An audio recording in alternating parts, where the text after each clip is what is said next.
మహాదేవుడును మన రక్షకుడైన యేసుక్రీస్తు ప్రభువారి నామంలో మీ అందరికీ నా హృదయపూర్వక వందనాలు తెలియజేస్తున్నాను. అందరు దేవునికి స్తోత్రం చెప్తారు ఒకసారి. బ్రతికున్నోళ్ళు మాత్రమే చెప్పండి దేవునికి స్తోత్రం. హల్లెలూయా. దేవుని యొక్క కృపలో ఈరోజు జస్ట్ ఇంట్రడక్షన్గా నేను మీకు ఇస్తున్నటువంటి అంశం ఏంటంటే, ప్రసంగిస్తున్నటువంటి ప్రసంగ అంశం ఏంటంటే యాకోబు జ్ఞానము. అందరు కూడా చెప్పండి.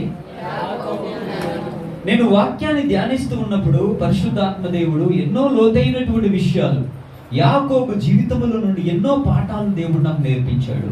ఆ పాఠాలను ప్రభు చిత్తమైతే రానున్నటువంటి కొన్ని వారాలు అవే మాటలను మీకు తెలియచేయడానికి ఇష్టపడతాను. చెప్పండి, ఎంతమంది మీ జీవితాలలో ఆర్థిక పరమైనటువంటి ఇబ్బందులు గుండా ఎంతమంది ప్రయాణిస్తున్నారు? మీకు అలాగడి తెలియదు. ఎంతమందికి ఆర్థిక పరమైన ఇబ్బందులు ఉన్నాయి? ఎంతమంది మీ ఆర్థిక పరమైనటువంటి ఇబ్బందులన్నిటిలో నుండి తిరుగులేని ఒక బ్రేక్ త్రూ, ఒక విజయాన్ని దేవుడు ఇవ్వాలని ఎంతమంది కోరుకుంటున్నారు? విశ్వాసంతో చెయ్యొద్దండి. ఖచ్చితంగా దేవుడు మీ ఇంట్లో ఒక అద్భుతాన్ని చేయనుగా. చూడండి, ఇక్కడ ఒక వ్యక్తిని మనం చూస్తున్నాము. ఆ వ్యక్తి ఎవరు అంటే యాకోబు. ఆ వ్యక్తి ఎవరమ్మా? 24వ అధ్యాయంలో అబ్రహాము తన పెద్ద దాసుడైనటువంటి ఎలియాజరును తన కుమారుడైనటువంటి ఇస్సాకు కొరకు ఒక భార్యను సంపాదించిన నిమిత్తమై ఎలియాజరుని పద్దనరాముకు పంపిస్తాడు. పంపించిన తరువాత 25వ అధ్యాయంలో 24వ అధ్యాయంలో తను వస్తుంది. 25వ అధ్యాయంలో వివాహం అవుద్ది. 25వ అధ్యాయంలో ఆది కాండములో రెబెకా ఇస్సాకుకు 2 బిడ్డలకు జన్మనిస్తుంది. ఆమె గర్భములో 2 కవల వారు ఉంటారు. 2 జనములు నీ గర్భంలో ఉంటాయని చెప్తారు పరిశుద్ధాత్మ దేవుడు. 2 బిడ్డలు, 2 మగ బిడ్డలకు జన్మనిస్తుంది. పెద్ద కుమారుడికి ఏసావు అని పేరు పెడతారు. 2వ కుమారుడికి యాకోబు అని పేరు పెడతారు. దేవునికి స్తోత్రం. చాలా జాగ్రత్తగా మనం చూసినట్లయితే ఇక్కడ ఎవరు పెద్దవాడు ఎవరు చిన్నవాడు అంటే, పెద్దవాడు ఏసావు, చిన్నవాడు యాకోబు. వాక్యములను రాయబడింది, నేను ఏసావును ద్వేషించి తిని యాకోబును ప్రేమించి తిని. దేవునికి స్తోత్రం. యాకోబు అనే మాటకు అర్థం ఏంటి అంటే మోసగాడు. మోసగాడు ఏం చేస్తారండి? మోసం అంటే ఏంటి అసలు? మోసం చేయడం అంటే మాంసం తినడమా? మోసము అంటే ఏంటి చెప్పండి అమ్మా. మోసం చేయడం, నన్ను మోసం చేసావు అంటే అర్థం ఏంటి చెప్పండి అమ్మా. ప్రవర్తించకూడని ప్రవర్తనను కనపరచడం. రైట్? ఎలా అయితే ఉండాలో అంటే మంచివాడిగా నటించి, ఈ మోసం అంటే నటన. చూడటానికి మంచివాడుగా ఉంటాడు, క్రియలు మాత్రము చెడ్డవి. మంచిగా కనిపిస్తూ ఉంటాడు, కానీ హృదయములో మాత్రము చెడ్డ లక్షణాలు కలిగి ఉంటాడు. సో అలాంటి ఒక వ్యక్తిత్వము కలిగినటువంటి వ్యక్తి ఈ యాకోబు. మనం చూసినట్లయితే ప్రియమైన దేవుని బిడ్డలారా, యాకోబు మోసగించి, ఎవరిని మోసగించాడు? అయ్యో మాట్లాడన్నా. ముందు ఎవరిని మోసగించాడు? తండ్రిని మోసగించాడు, తన అన్నను మోసగించాడు. నేనే యాసావును అని చెప్పి తండ్రి దగ్గరికి వెళ్ళి, అయ్యో వృద్ధాప్యములో కళ్ళు సరిగా కనిపించని తండ్రి దగ్గరికి వెళ్ళి అన్న యొక్క ఆశీర్వాదాలన్నీ కూడా పొందేసుకున్నాడు. ఆ విషయం ఎవరికి తెలిసింది? ఏసావు అన్నకు తెలిసింది. ఎలాగైనా తమ్ముడిని చంపేద్దామని మాట్లాడుకుంటూ గుసగుసలు రెబెకా విని, ఒకే రోజు మీ ఇద్దరిని పోగొట్టుకోవడం నాకు ఇష్టం లేదయ్యా అని చెప్పి యాకోబును తల్లి ఏం చేస్తుందంటే వేరే తన తండ్రి ఇంటికి, అన్న ఇంటికి పంపించేస్తుంది. పంపించేసిన తర్వాత మీ అందరూ కూడా తెలుసు, యాకోబు తన తండ్రి ఇంటిని వదిలి తన మామగారి ఇంటికి, కాబోతున్న మామగారి ఇంటికి వెళ్ళినప్పుడు యాకోబు విలువ 0. ఎంతమ్మా? కనీసము నేను అనుకుంటున్నాను తను కట్టుకున్న కట్టు వస్త్రాలు ప్లస్ యాకోబుతో మామూలు ఒక చిన్న సంచి, ఆ సంచిలో ఒక చిన్న నూనె డబ్బా, అంతకు మించి యాకోబు దగ్గర ఏమీ లేదు. చాలా జాగ్రత్తగా వినండి. ఎందుకు నేను ఈ మాటలు చెప్తున్నానంటే, మన కుటుంబాలలో మన పరిస్థితి కూడా ఆర్థికంగా అంతంత మాత్రమే. నేను పాస్టర్ గారు మాట్లాడుకుంటున్నప్పుడు మేము చాలా బాధపడుతూ ఉంటాం. కొన్ని కుటుంబాలను మేము జ్ఞాపకం చేసుకుని, అయ్యో ప్రభువా, వారు ఆర్థికంగా చాలా ఇబ్బందులు పడుతున్నారయ్యా, వారికి మంచి ఉద్యోగాలు లేవయ్యా, వారు నెలల రెంట్లు కట్టుకోలేకపోతున్నారు, దయచేసి మీరు వారికి సహాయం చేయండి అని మేము చాలా బాధపడుతూ ప్రార్థన చేస్తూ ఉంటాం. ఎందుకంటే కొన్నిసార్లు మీ బాధలన్నీ పాపం నాతో చెప్పుకోవడానికి నేను అవైలబుల్గా ఉండలేకపోతూ ఉంటాను. దైవజనరాలు మీకు అవైలబుల్గా ఉంటారు, తనతో మీరు చెప్తున్నారు, చాలా మంచిది. తను కొన్ని విషయాలు మాత్రమే నాతో షేర్ చేస్తుంది, ఇంపార్టెంట్ విషయాలు. మేమిద్దరు కూడా కలిసి తప్పకుండా మీకోసం మేము ప్రార్థన చేస్తున్నాము. మేము చేసిన ప్రార్థన ఫలితాన్ని ఖచ్చితంగా మీరు రాబోతున్న దినాల్లో చూస్తారు. ఎందుకంటే మీ బాధను, మనం ఒక సత్యాన్ని నేర్చుకున్న, మన బాధను ఆత్మీయులతోనే పంచుకోవాలి. హల్లెలూయా. సో అలాంటి క్లిష్టమైన కష్టాలు కూడా మనం వెళ్తూ ఉన్నాం మన వ్యక్తిగత జీవితాలలో. ఇప్పుడు ఒక మాటలో చెప్పాలంటే, యాకోబు విలువ 0. యాకోబు దగ్గర చిల్లి గవ్వ కూడా లేదు, ఏమీ లేదు, ఒక చిన్న నూనె డబ్బా తప్ప. అలాగే మన కుటుంబాలలో కూడా మన ఆర్థిక పరమైన స్థితిగతులు కూడా 0. మహా అయితే 3,000, 4,000, 5,000, 10,000 లోపే. మీ అందరికన్నా అతి తక్కువ శాలరీ ఎవరికంటే నాకే. మరలా చెప్తున్నాను, మీ అందరికంటే అది ఎక్కువ శాలరీ ఎవరికంటే నాకే. ఎంత శాలరీ అంటే నేను ఎంత రాసుకుంటే అంత, దేవునికి స్తోత్రం.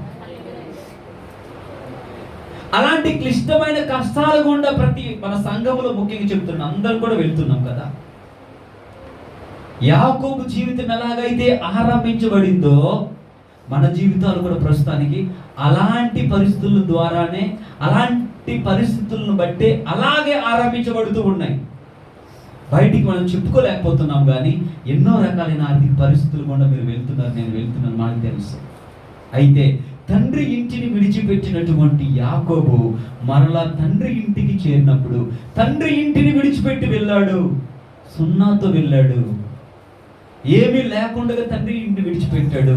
కానీ తిరిగి తండ్రి ఇంటిని చేరేసరికి 0గా రాలేదు, హీరోగా తిరిగి వచ్చాడు. దగ్గరికి దేవునికి స్తోత్రం.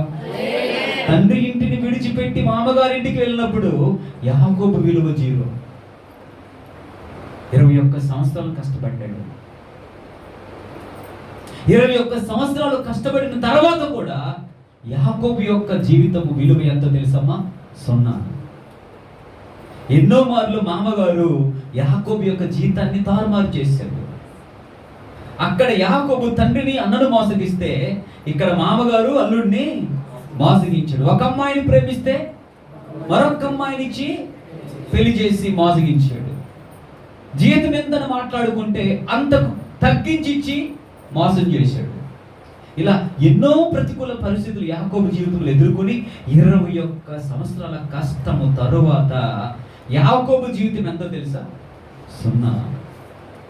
తనకంటూ ఏమీ సంపాదించలేదు, కానీ 4 భార్యలు మాత్రం సంపాదించింది. ఎంతమందిని? వా, ఏమండి, ఎంత సంతోషం. 4 భార్యలతో పాటు ఏమండి, ఒక 12 మంది బిడ్డలు కూడా సంపాదించారు. మొత్తం యాకోబుకి ఎంతమంది పిల్లలు? 13 మంది పిల్లలు. అప్పటికి ఇంకా చిన్నోడు బెన్యామీను పుట్టలేదు, దీనా పుట్టింది. ఒక ఆడపిల్ల, 11 మంది మగ పిల్లలు, దరిదాపుగా 12 మంది అక్కడ కనీసాడు. అంటే యాకోబు యొక్క స్వాస్థ్యము సంపాదన ఏంటి చెప్పండి? 4 భార్యలు, 12 మంది పిల్లలు. రూపాయి పిల్ల కూడా యాకోబు దగ్గర లేదు. మామ ఇచ్చే గింజన్నం తినేసి, మామ ఇస్తే తింటున్నాడు, లేకపోతే లేదు. అమ్మ, మీకు అర్థమవుతుందా ఎంతమంది జీవితాలు అలా ఉన్నాయి? మనం ఎంత కష్టపడుతుంది. యాకోబు 21 సంవత్సరాలు కష్టపడ్డాడు, కానీ ఆదాయము 0. మనము కూడా ఎంతో కష్టపడుతున్నాం, చిన్న చిన్న ఉద్యోగాలు చేసుకుంటూ చాలా కష్టపడుతున్నాం, కానీ చివరికి నెలాఖరు వరకు నువ్వు సంపాదించే నెలంతా సంపాదించింది నెలంతా కూడా సరిపడలేదు. am I right? నువ్వు నెలంతా కష్టపడి సంపాదించిన సంపాదన నెలంతా కూడా కూర్చొని తినడానికి సరిపోతుందా? అయ్యో చెప్పండి అమ్మా. నెలల్లా కష్టపడితే ఒక 5,000 6,000 వచ్చింది. 5,000 6,000 నెలంతా నీ కుటుంబానికి సరిపోతుందా లేదా? అలాంటి పరిస్థితి కూడా మనం వెళ్తున్నాం. బట్ యాకోబు తండ్రి ఇంటిని వదిలి మామ ఇంటికి వెళ్ళినప్పుడు యాకోబు ఆదాయము 0, యాకోబు 0. మామను విడిచిపెట్టి తండ్రి ఇంటికి తిరిగి వెళ్తున్నప్పుడు యాకోబు హీరో.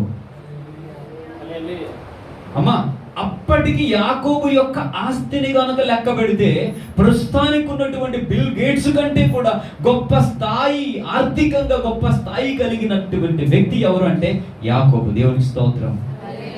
ఈ మార్గ మధ్యలో ఒక అద్భుతమైనటువంటి రీతిలో, కృపలో దేవుడు యాకోబును 7 విధాలుగా దీవించాడు. తన పరిస్థితి చాలా దిగజారిపోయింది.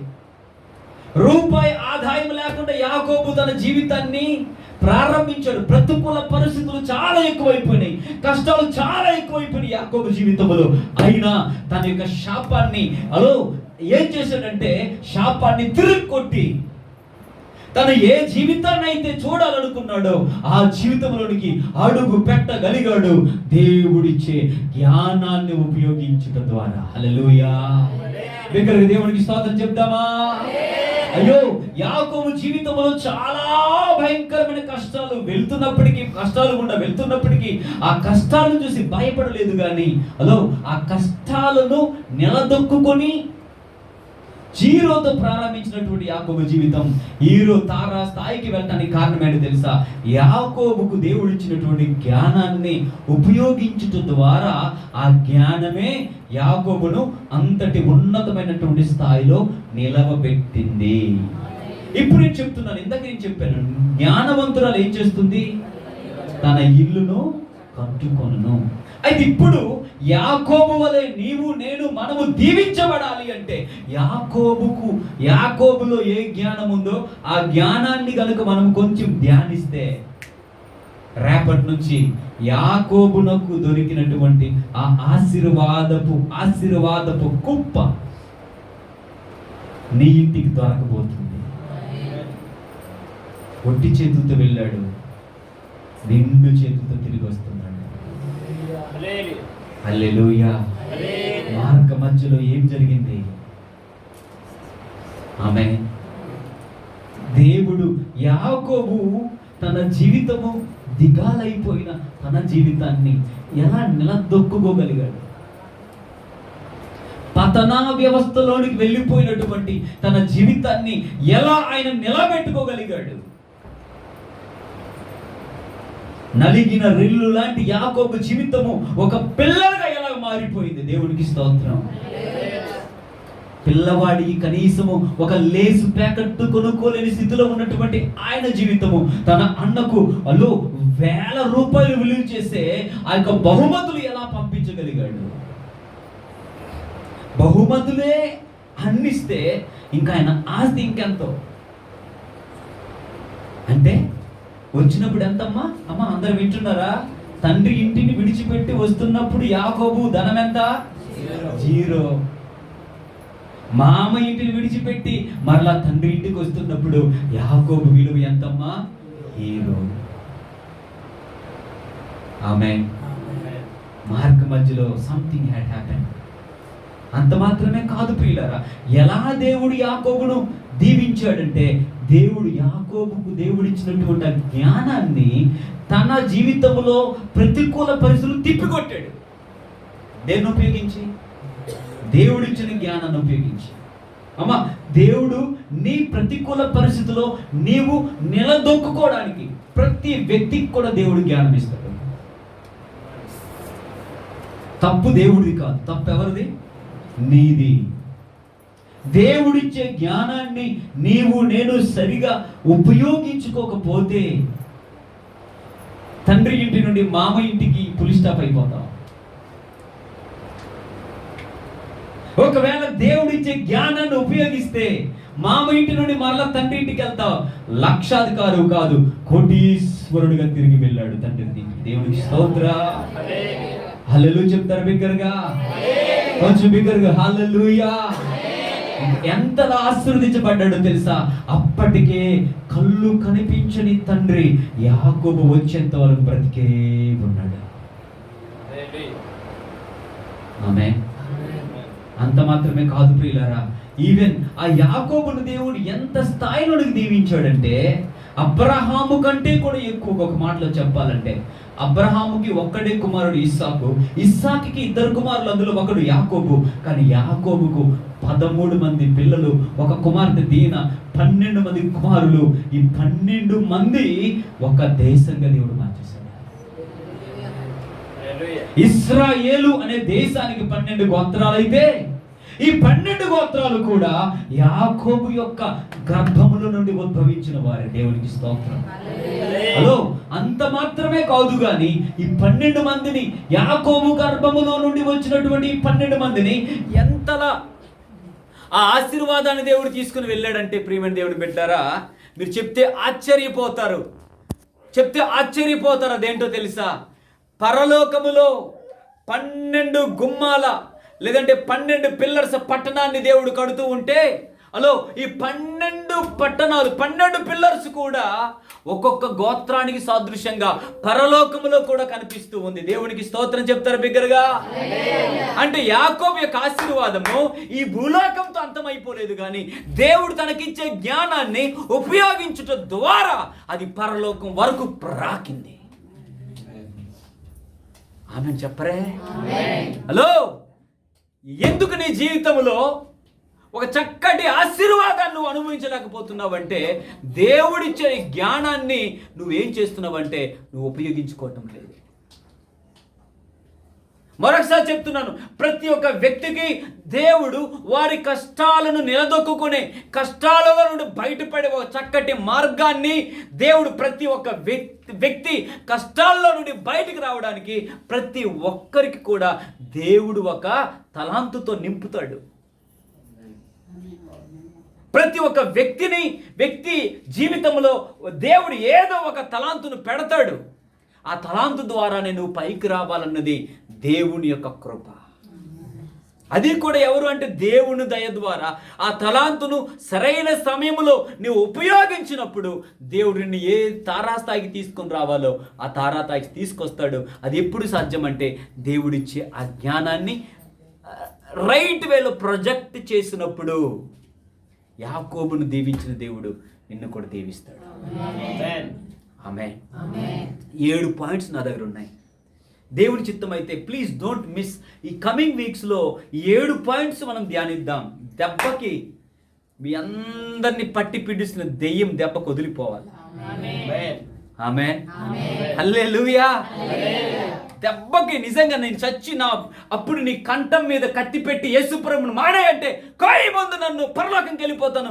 నా కొరకు ప్రాణం పెట్టిన ప్రభు కొరకు నా కంఠాన్ని కోసినా నేను చచ్చిపోవడానికి సిద్ధంగా ఉన్నానని అప్పుడు ఆ భక్తి స్థాయిలో నువ్వు ఎదుగుతావు. హల్లెలూయా. దగ్గర దేవునికి స్తోత్రం చెప్తావా? యోసేపుకి ఒకే ఒక్క తలాంతుని దేవుడు ఇచ్చాడు. అదేంటో తెలుసా? భాషలకు అర్థం చెప్పే తలాంతు. ఆ ఒక్క తలాంతును బట్టి జుర్రుడు పైకి వెళ్ళిపోయాడు అంతే. ఆమేన్. సమూయేలు ప్రవక్తకు ఒకే ఒక తలాంతుని ఇచ్చాడు దేవుడు. ఏంటంటే రేపు జరగబోయేది ముందే చెప్పాడు.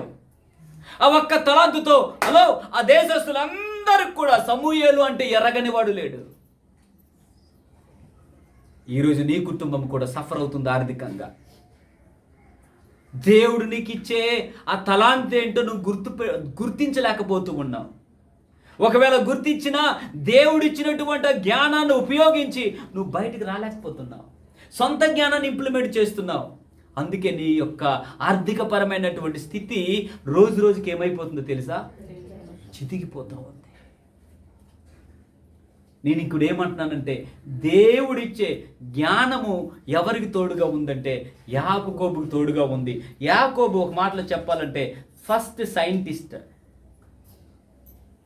మొదటి శాస్త్రవేత్త, డాక్టరు, వైద్యుడు అన్నీ అతనే. ఏంటి యాకోబుకు దేవుడిచ్చే జ్ఞానం ఏంటి? ఆ జ్ఞానం ద్వారా ఎలా ఆయన కష్టాల మీద చూడండి, ఆ చెడిపోయినటువంటి చేప నీటితో పాటు ఏమవుతుంది? కొట్టుకుపోద్ది.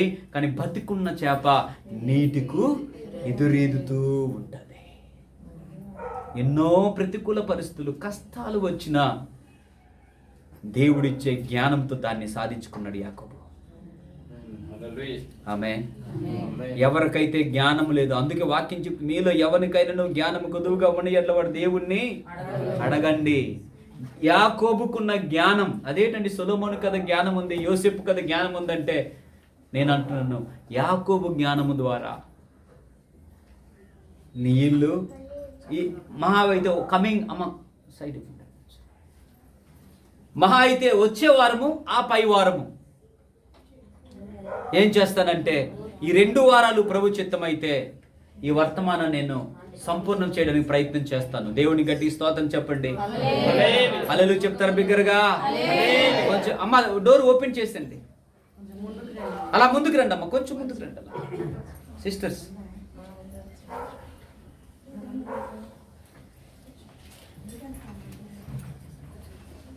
హల్లెలూయా. ఏం నేర్చుకుంటున్నాం మనము? యాకోబు జ్ఞానం. చెప్పండి అందరూ. దేన్ని నేర్చుకుని చెప్పండి అందరూ? యాకోబు జ్ఞానము. నేను ఇంకా చెప్పను, ఇక్కడ నేను ముగిస్తున్నాను. ప్రభు చిత్తం అయితే వచ్చే వారం నుండి ఈ అంశాన్ని చక్కగా మీరు నేర్చుకోండి. దేవుని సేవకుడిగా నేను చెప్తున్నాను, ఇలాగే మీరు ఇంప్లిమెంట్ అవ్వండి. జూలై నెలలో కల్లా మీ బ్రతుకులు మారిపోతాయి అన్న. ఆమేన్. దేవుడిచ్చే జ్ఞానము ద్వారా దేవుడు మీ తలరాతలను ఖచ్చితంగా మీ ద్వారానే మార్చగలిగిన శక్తిమంతుడు. ఏంటది? ఆ జ్ఞానము ఆయన యాకోబు పరిస్థితి అంత అద్దానంగా ఉన్నా ఎలా నిలబడగలిగాడు? రెల్లు లాంటి యాకోబు ఎలా ఒక పిల్లర్గా మార్చగలిగాడు? మోసం చేసినటువంటి మామ ద్వారా ఎలా తన ఆస్తిని అంతటినీ కూడా రాబట్టుకోగలిగాడు? ఎలా దేవుడిచ్చిన జ్ఞానాన్ని ఇంప్లిమెంట్ చేసుకోగలిగాడు? ఏమి లేకుండా తండ్రి ఇంటిని విడిచిపెట్టి వచ్చినటువంటి యాకోబు లక్షాధికారిగా, కోటీశ్వరుడిగా తిరిగి తండ్రి ఇంటికి ఎలా చేరుకున్నాడు? ఆయన ఉపయోగించి 7 పద్ధతులు మనము కూడా ఉపయోగిస్తే ఆమేన్. యాకోబును దేవుడు ఆశీర్వదించినట్లు నిన్ను కూడా ఆశీర్వదించబోతున్నాడు. అందరూ కూడా మోకరిద్దామా, ప్రార్థన చేద్దాం. Thank you Jesus.